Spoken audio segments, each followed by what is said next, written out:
You can call me Dr. Croft. At least, that's what they used to call me. Now, most people just call me a crank.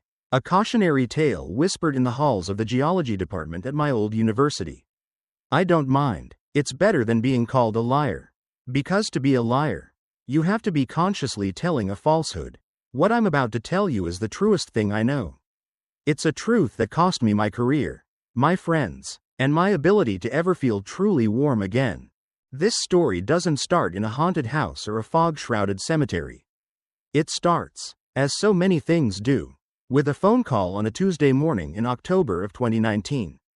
I was a paleo-glaciologist back then, which is a fancy way of saying I studied old ice. My life was a quiet, orderly affair of grant proposals, academic papers, and the satisfying scent of old books in my university office. The call was from Dr. Lena Petrova, a name that even then carried a significant weight in the world of archaeology. She was brilliant, fiercely ambitious, and had a reputation for pursuing finds with a single-mindedness that bordered on obsession. Alistair, she said, her voice crackling with an energy that seemed to defy the transatlantic connection. We've found something in the Jotunheimen Range. Something big. The Jotunheimen Mountains in Norway. The home of the giants. A place of myth and ice. My interest was piqued. A Viking settlement? Preserved longship? I asked, leaning back in my squeaky office chair. Better, she said, and I could practically hear the grin in her voice. A body. A man. Locked in the ice. Alistair, the preliminary scans suggest he's pre-Viking. Potentially, significantly older, maybe in the same league as Otzi. The name hung in the air between us. Otzi the Iceman, the holy grail of glacial archaeology. A discovery like that is a once-in-a-generation event. It's the kind of find that puts you in the history books forever. I'm on the next flight, I said. There was no sense of foreboding then. Just the pure, unadulterated thrill of discovery. I packed my thermal gear, my ice-coring tools, and my skepticism, and I headed for Norway. The flight was uneventful. I remember listening to a podcast about astrophysics. The calm, rational voice of the narrator explaining the heat-death of the universe. It was comforting, orderly. I spent the layover in Oslo reading a paperback thriller. The kind where the detective always figures it out in the end. Everything has an explanation. That was the bedrock of my world. The final leg of the journey was by helicopter. A rattling, stomach-churning ascent into a world of white. The Jotunheimen Range is not a gentle, picturesque landscape. It is stark and brutal. Jagged black peaks clawed at a steel-gray sky. Their sides draped in glaciers that looked like frozen waterfalls. It was beautiful, but it was an indifferent kind of beauty. The kind that doesn't care if you live or die. We landed at a temporary research station that had been hastily erected on a high-altitude plateau. It was little more than a collection of connected, insulated modules, a tiny bastion of warmth and light against the vast, frozen emptiness. It was called the Jotun Ridge Observatory. Lena was there to meet me, her face ruddy from the cold, her eyes burning with an intensity I'd never seen before. She was joined by the rest of the core team. Dr. Ben Carter was our medical examiner. A quiet, meticulous man from the UK with a dry sense of humor. Dr. Kenji Tanaka was our tech specialist. A wizard with ground-penetrating radar and all things digital. And then there was Hauke, our local guide. He was a Sami man. His face a roadmap of wrinkles carved by a lifetime in the high mountains. Unlike us, he carried no academic titles. But he possessed a quiet wisdom that made our PhDs feel flimsy. He looked at the mountains not as a subject of study, but as a living thing. He's in the primary containment lab, Lena said, skipping the pleasantries. We brought him down this morning. You're not going to believe it, Alistair. The lab was a sterile, white room, humming with the sound of climate control systems. And in the center of it, on a steel table inside a refrigerated glass enclosure, lay the man from the ice. He wasn't like Otzi, who was found in a relatively peaceful, if contorted, pose. This man was a sculpture of agony. His body was arched backward, his mouth open in a silent scream that the ice had preserved for millennia. His skin was the color of tanned leather, stretched taut over a wiry frame. But it was his hands that held my attention. They were clawed, digging into his own chest with such force that even in his mummified state, You could see the tension in the tendons. He had died in unimaginable pain and terror. My God, I whispered, pressing my face closer to the glass. He's been up there a long time. Ben said, his voice a low murmur. Carbon dating is still processing. But we're thinking somewhere in the ballpark of 3.000 BC. Early Bronze Age, maybe even late Neolithic. But look at this, Lena said, pointing to the man's torso and arms. His skin was covered in tattoos. Not the simple lines and dots of Otzi. These were complex, geometric patterns, spirals and knots interwoven in a way I'd never seen before. They were stark black against his brownish skin. And they seemed to writhe. It was a trick of the light, of course. The way they followed the contours of his wasted muscles. But they felt active, alive. They're beautiful, Lena breathed, her eyes alight with academic fervor. The artistry is incredible. This will rewrite our understanding of Neolithic body art. Hauke, who had been standing silently by the door, spoke for the first time. His voice was low and gravelly, like stones grinding together. They are not for beauty. We all turned to look at him. He was staring at the body, his expression unreadable. These are markings of warning, he said, seals, to keep something in. Lena gave a small, indulgent smile. Hauke, with all due respect, we're scientists here. We deal in facts, not folklore. Hauke's dark eyes met hers. The mountains have their own facts, Dr. Petrova, and they are older than yours. He then turned and left the lab. The door sighing shut behind him, leaving a sudden, uncomfortable silence in his wake. We dismissed it, of course. We were people of science, of evidence and peer-reviewed data. The superstitions of a local guide, however wise, had no place in our sterile, climate-controlled world. We were wrong. We were so profoundly, devastatingly wrong. The first few days were a blur of exhilarating work. We were on the cusp of a legendary discovery. The atmosphere in the station was electric.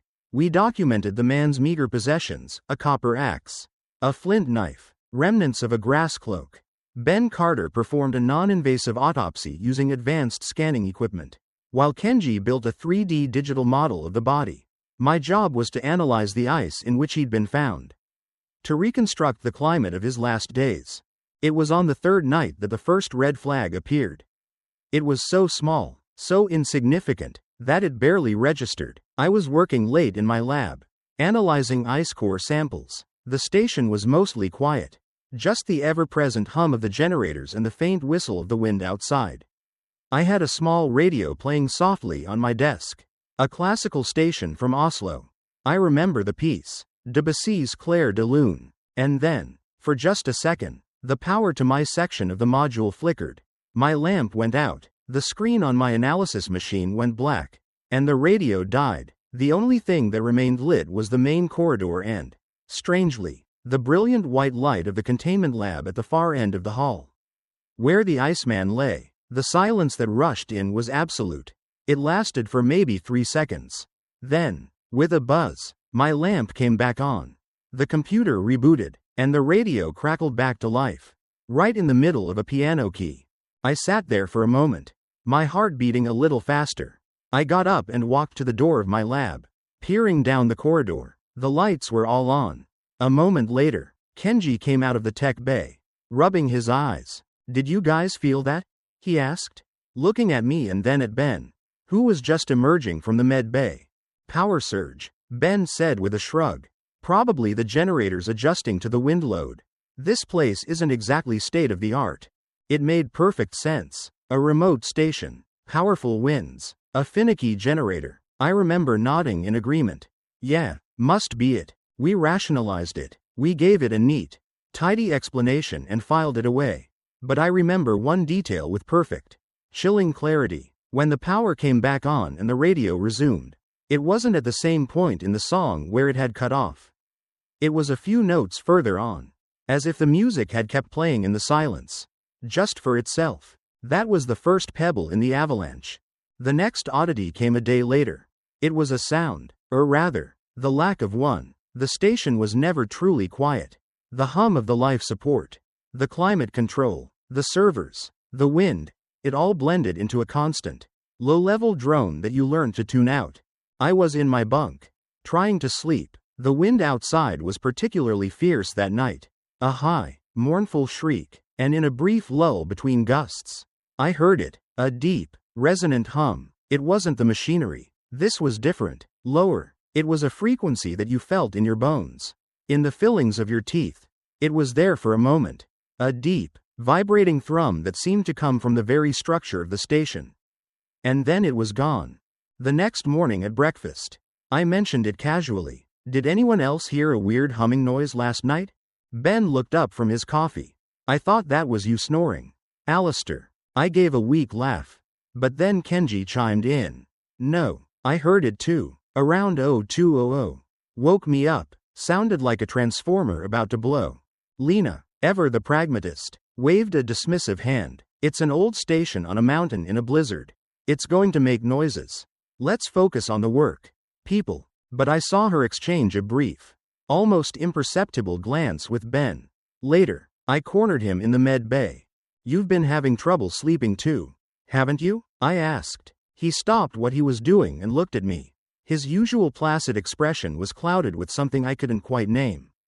Fatigue, maybe, or something else. Nightmares, he admitted, his voice low. It's the altitude, stress of the find. It's affecting us all. What kind of nightmares? He hesitated, polishing an already clean pair of glasses. It's stupid, just a feeling of being watched, and it's cold, a damp, cellar-like cold, like something is lying on my chest. A chill that had nothing to do with the Norwegian winter snaked down my spine. I had been having the exact same dream. The feeling of a great weight. The sense of a malevolent presence just at the edge of my vision. And a cold that seeped into my marrow. But I said nothing. To admit it would be to give it power. To transform it from a personal anomaly into a shared phenomenon. And that was a step I wasn't ready to take. We were a team of scientists. We believed in reproducible results. A shared nightmare was just a coincidence. A product of our shared environment and anxieties. It had to be. The first death happened on day 6. It was Kenji. There was a remote weather sensor array about a half kilometer from the station. It had gone offline during the night. And Kenji, being the diligent tech he was, insisted on going out to fix it. Hauke warned against it. The weather is turning, he said, looking at the sky. The mountain doesn't feel right today. Lena, impatient with the delay to Kenji's work, overruled him. He'll be tethered. He has a radio. It's a 30-minute job. Hauke, we can't afford to lose that data stream. I remember Kenji smiling as he zipped up his bright orange parka. Don't worry, old man, he said to Hauke, clapping him on the shoulder. I've walked in worse. I'll be back in time for lunch. He wasn't. When he didn't respond to radio calls after an hour, we started to worry. At the 90-minute mark, Hauke and I suited up to go find him. The wind was a physical force, pushing against us, stealing our breath. The visibility was dropping, the air thick with blowing snow. We followed his tether line, a thin thread of orange against the blinding white. We found him at the base of the weather array. He was leaning against the central mast, as if he were just taking a rest. But his head was tilted back at an unnatural angle, and his eyes were wide open, staring at the gray, swirling sky. A thin layer of frost already coated his eyelashes. His face, dear God. His face. It was frozen into a mask of the most profound, absolute terror I have ever witnessed. His mouth was wide open, just like the Iceman's. His hands were clenched into tight fists. There were no visible injuries, no signs of a fall. His tether was secure. He was just dead. We brought him back to the station. Ben worked for hours in the med bay, his face grim. The official finding was cardiac arrest brought on by sudden, severe hypothermia, a freak accident. The cold had simply overwhelmed his system. But it didn't make sense. His gear was top of the line, rated for temperatures far colder than what we were experiencing. He was fit and had no history of heart problems. And none of it explained the look on his face. People who freeze to death are often found in a state of paradoxical undressing. A final, confused euphoria. They don't die with a silent scream etched onto their features. The strangest part came later. I went into the tech bay to retrieve Kenji's personal tablet. I thought maybe his family would want it. The bay was cold and silent. His jacket was still slung over his chair. On his main console, The diagnostic program for the weather array was still running. According to the logs, the sensor hadn't malfunctioned at all. It had been sending a steady stream of data right up until the moment I had found him. There had been no reason for him to go out there, and the GPR sled he'd taken with him, a device he was always tinkering with, was sitting in the corner. Its internal memory, which should have held terabytes of geological data, had been completely, professionally wiped. That night, the station felt different. The cheerful energy was gone, replaced by a thick, suffocating blanket of grief and unease. Kenji's empty chair at the dinner table was a gaping wound. We spoke in hushed tones, the tragedy making us strangers to one another. Lena, however, seemed to react differently. The grief was there, but it was overshadowed by a new, almost frantic intensity. She threw herself into the work, spending nearly all her time in the containment lab. It was as if by unlocking the Iceman's secrets, she could somehow make sense of Kenji's death. It was during this time that she and I made the real breakthrough. Working with high-resolution scans of the tattoos, we began to cross-reference the symbols with obscure Proto-Germanic and early runic languages. They weren't decorative, they weren't a story, they were individual words, stamped onto the man's skin like brands. I was the one who translated the first clear symbol, a knot-like pattern on his left forearm. The word was bunden, Old Germanic, bound. Lena, working on a spiral on his chest, found another, Wachter, watcher, or the watcher. One by one, we teased the meanings from the ancient ink. On his back, near the claw marks he'd inflicted on himself, hunger. It hungers. And then, the most chilling of all, a series of small, precise marks around his neck, like a collar. Losa Eki, Old Norse, do not release, or, more terrifyingly, do not thaw. Hauke's words came back to me, cold and clear. These are not for beauty. They are seals, to keep something in. We sat there in the silence of the lab, the hum of the climate control the only sound. The weight of what we were looking at settled upon us. This wasn't an honored ancestor. This wasn't a lost hunter. This was a prison, a living cage, designed to hold something terrible. And he had died fighting to keep it inside. And we, in our scientific arrogance, had just picked the lock. That night, Ben Carter snapped. He'd been growing more and more withdrawn since Kenji's death. He barely ate, and when he did speak, it was to mutter about the cold in the med bay.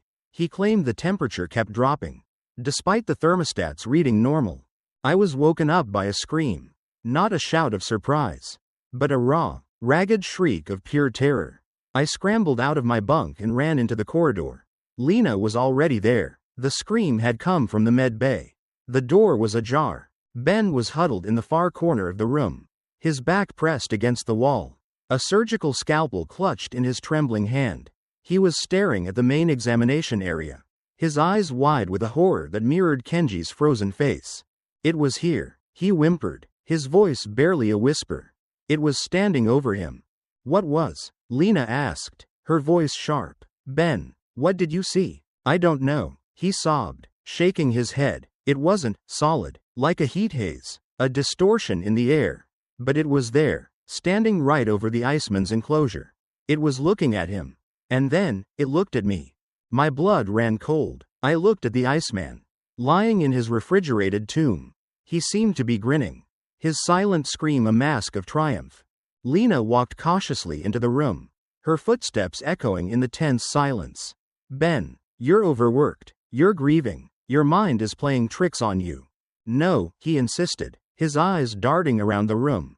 It was real. I felt it. The cold, it was here. He was right. The air in the med bay was unnaturally frigid.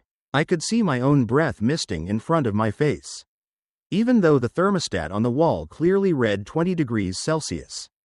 It was a deep, penetrating cold, the same damp, cellar cold from my nightmares. Skepticism, my lifelong shield, was shattering. The flickering lights, the hum, the shared nightmares, Kenji's inexplicable death, the tattoos, and now this. These were no longer isolated data points to be rationalized away. They were a pattern, a terrifying, undeniable pattern. We weren't just studying a body. We were in a room with something else. And it was awake. Within 12 hours, the storm hit, and it wasn't a normal storm. Hauke had been watching the sky all day, his face a grim mask. "This is not a mountain storm," he'd said, his voice low. "This is something else. It has a voice." He was right. The wind didn't just howl, it seemed to speak in 1,000 whispering, mocking voices. A blizzard of impossible ferocity descended upon us, burying the station in a sea of white. It came out of nowhere. A solid wall of snow and ice that blotted out the sun and cut us off from the world. The satellite dish was torn from its mooring with a shriek of tortured metal. The radio hissed with static, then fell silent. We were alone, utterly and completely. The terror inside the station escalated in lockstep with the storm outside. It was no longer subtle. Things moved. A scalpel left on a tray in the med bay would appear on the floor of the kitchen. A book I was reading in my bunk would be found open in the tech bay, its pages ruffled as if by an unseen hand. And the cold, it was no longer confined to the med bay. It moved. It was a tangible presence. A pocket of absolute zero that would manifest in a corridor or room, leaving frost patterns on the walls before dissipating. We would walk through these cold spots, and the feeling was violating, like icy fingers sliding beneath your clothes, touching your bare skin. Ben Carter descended into full-blown paranoia. He refused to leave the med bay, convinced it was the most secure room. He barricaded the door with a desk and a chair. We could hear him talking to himself, muttering words from the tattoos.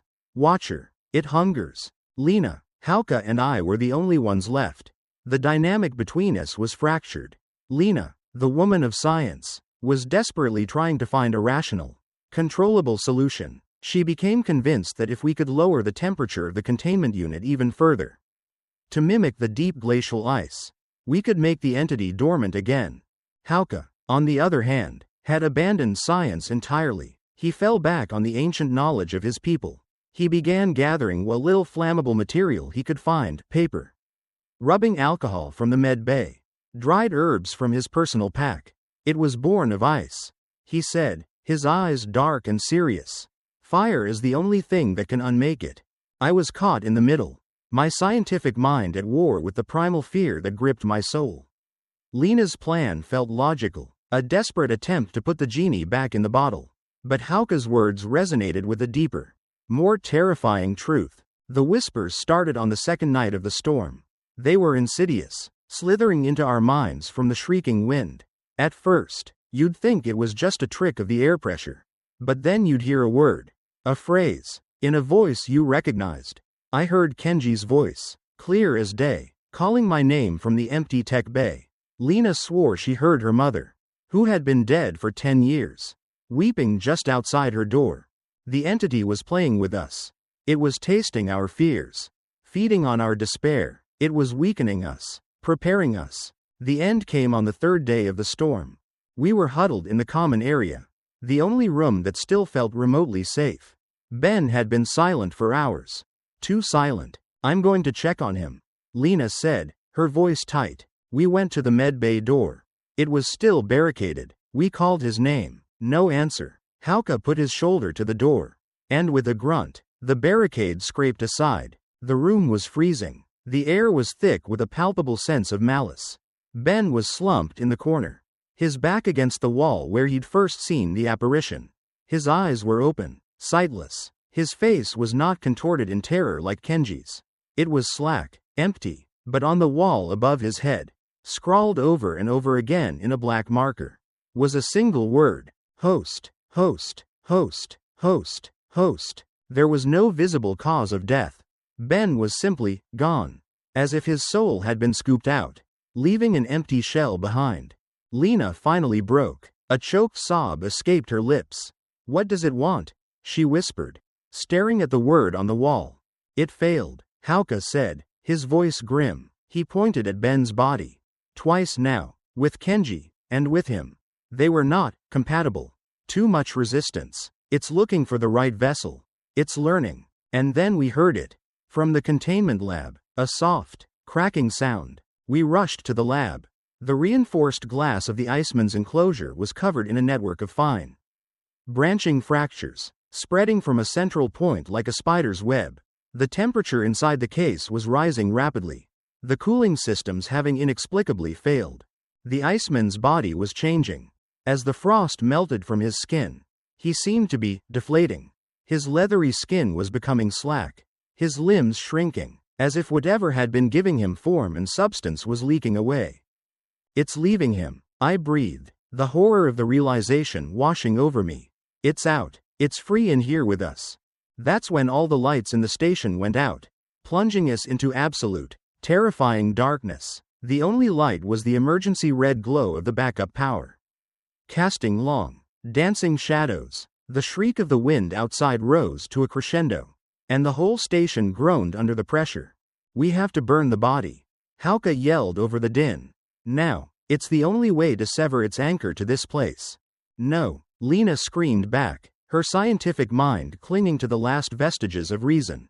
The cold, we have to get the emergency coolers online. We have to refreeze it. In the red gloom, I saw them, Hauke, holding a makeshift torch he'd fashioned from a broken chair leg and a rag soaked in alcohol. Lena, scrambling towards the main circuit breaker, desperately trying to restore power to the cooling systems. And then I felt it. The cold. It wasn't a spot anymore. It was everywhere. A crushing, absolute cold that sank its teeth into me, paralyzing me. A pressure built in the room. A physical weight that made my ears pop and my lungs ache. A shadow detached itself from the deeper shadows in the corner of the lab. It was not black, but a void, a patch of darkness that seemed to suck the red light into it. It was the heat haze Ben had described, but now it had coalesced. It was shapeless, yet it had a presence, an intelligence that radiated pure, ancient malevolence. Hauke, fearless, raised his flaming torch and charged towards the Iceman's enclosure, shouting words in his own language. A torrent of guttural, powerful sounds. The shadow moved with impossible speed. It didn't glide, it simply wasn't there. And then it was there, between Hauke and the body. Hauke stumbled as if he'd run into a solid wall. The flame on his torch sputtered and died, extinguished by the profound cold. He looked down at his chest, a look of surprise on his face. A spike of clear, perfect ice, like a giant needle, was protruding from his sternum. It had formed from the moisture in the air, a weapon of pure cold. He gave a soft sigh and collapsed, his blood a shocking, dark stain on the white floor. I was paralyzed by fear. My mind was just a loop of white noise and terror. I saw Lena, frozen in place by the circuit breaker, her face a pale mask in the red light.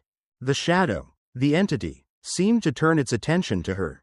It drifted slowly, deliberately, towards her. It had found its target. The one who had opened the door. The one with the drive. The ambition. The strong will it needed. This is the moment I am most ashamed of. This is the memory that keeps me awake at night.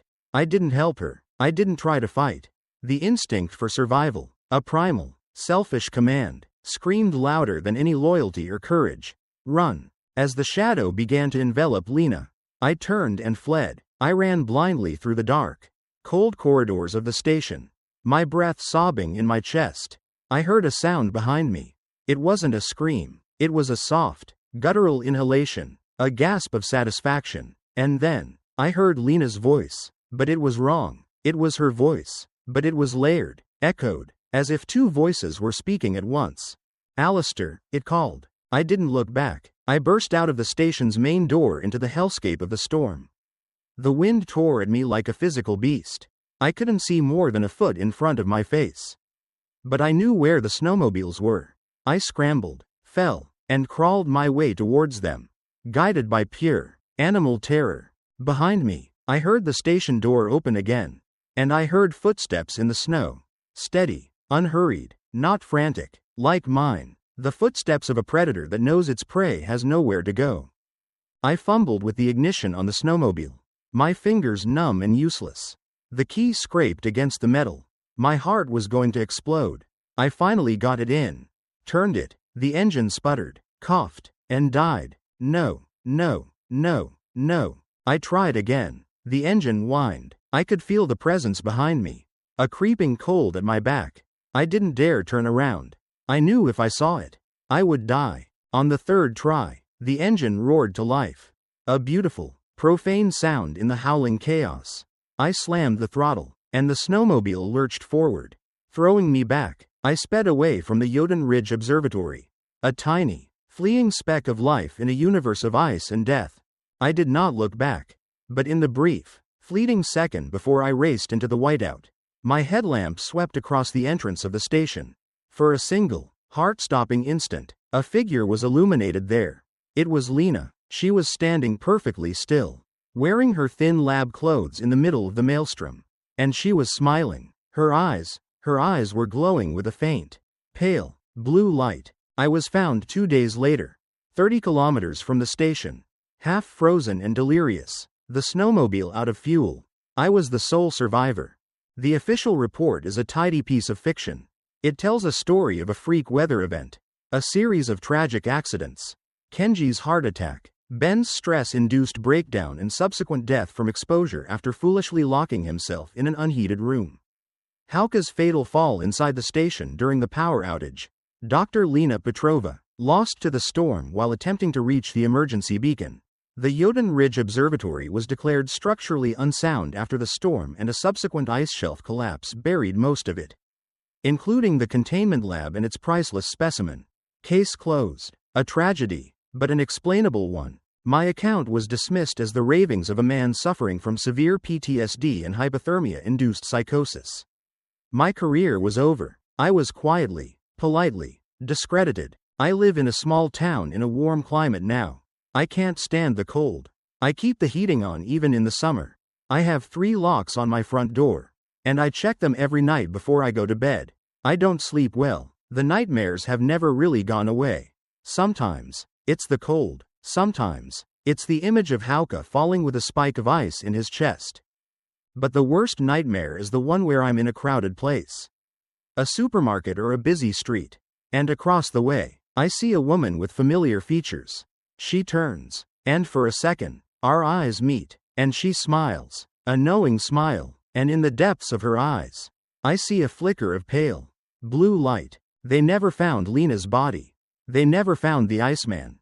I believe that's because the entity didn't need the old prison anymore. It found a new one. A better one. A host that could walk out of the storm and back into the world. It's out there, wearing her face, using her memories, and it's patient. It's been waiting for thousands of years.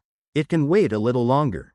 Sometimes, late at night, when the house is quiet, I think I hear the wind whispering my name. And I know that one day, there will be a knock on my triple-locked door, and it will be her.